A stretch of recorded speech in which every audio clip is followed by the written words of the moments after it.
সোনালিকা, কাঞ্চন, আনন্দ, দোয়েল, সুফি, আকবর, বিজয়, বলাকা, প্রদীপ, অগ্রণী, বরকত, এসব কি? কোত্থেকে এলো এসব? যদি ভাই এই যে আপনি যেগুলো পড়লেন, হ্যাঁ, এগুলো প্রত্যেকটা কিন্তু গমের জাতের নাম। গমের কি? জাতের নাম? গমের বলেন কি? জাতের নাম, ঠিক আছে? বা এগুলো তো আমি জানতাম না, এগুলো আমি তো ভাবছি এগুলো মানুষের নাম। আরে না যদি ভাই, এই যে এই গমের জাতের নামগুলো আছে না, এই জাতের নামগুলো থেকে প্রতি বছর ভর্তি পরীক্ষায় প্রশ্ন আসে যে নিম্নের কোনটি গমের জাতের নাম।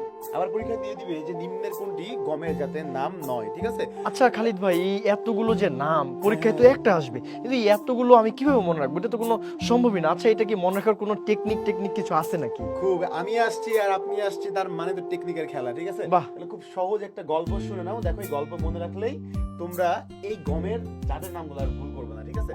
জনি ভাই, আপনি ভালো করে হ্যাঁ। গল্পটা শুনেন, ঠিক আছে? অবশ্যই।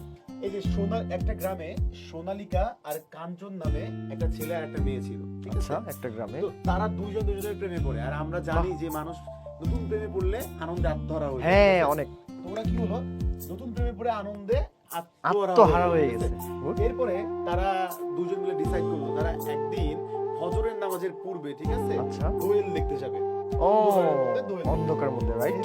প্ল্যানিং করে দুইজন বাসা থেকে বের হলো গভীর রাতে, ঠিক আছে, ফজরের আজানের আচ্ছা আগে।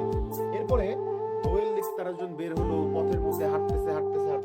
হঠাৎ করে তিনটা বখাটে, সুফি, আকবর আর বিজয়, আচ্ছা। এই যে এরা এসে আপনার সোনালিকা আর কাঞ্চনকে অ্যাটাক করলো। হ্যাঁ, দুঃখজনক। কিন্তু দুঃখজনক হলেও সত্য যে সোনালিকা আর কাঞ্চন ওরা বাসা থেকে যখন বের হইছে, তখন এই যে বলাকা ব্লেড সাথে নিয়ে বের হইছে। হ্যাঁ, আচ্ছা, ব্লেড। এই ব্লেড দিয়ে সুফি, আকবর আর বিজয়কে তারা কি করলো, আঘাত করলো। বাহ।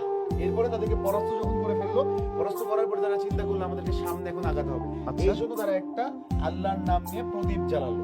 আচ্ছা। প্রদীপ জ্বালানোর পরে তারা সামনে যতই আঘাত থাকলো তাদের জীবনে বরকত আসতে থাকলো। আর এই বরকতটা হলো, এই যে প্রদীপটা জ্বালালো, এই প্রদীপটা জ্বালানোর জন্যই তাদের বরকত আসতে অগ্রণী ভূমিকা পালন করবে, ঠিক আছে? আচ্ছা। দেখেন এই যে প্রদীপটাও একটা নাম, এই যে অগ্রণীও একটা নাম, বরকতটাও একটা নাম। তো এই গল্প যদি আপনি মনে রাখেন, তাইলে এই যে গমের জাতের নাম, এটা খুব সহজেই মনে রাখতে পারবেন। এইভাবেও মনে রাখা যায়? এইভাবেও মনে বাহ, রাখা যাবে। এটা তো সুন্দর একটা টেকনিক, এগুলো তো আমি জানতামই না। তো প্রিয় শিক্ষার্থীরা, তোমরা এইরকম টেকনিক পেতে চাইলে আমাদের সাথেই থাকো, ইউসিসি পরিবারের সাথে থাকো। সেই পর্যন্ত ভালো থাকো, সুস্থ থাকো। দেখা হবে আবারও নতুন কোনো ক্লাস নিয়ে। আল্লাহ হাফেজ।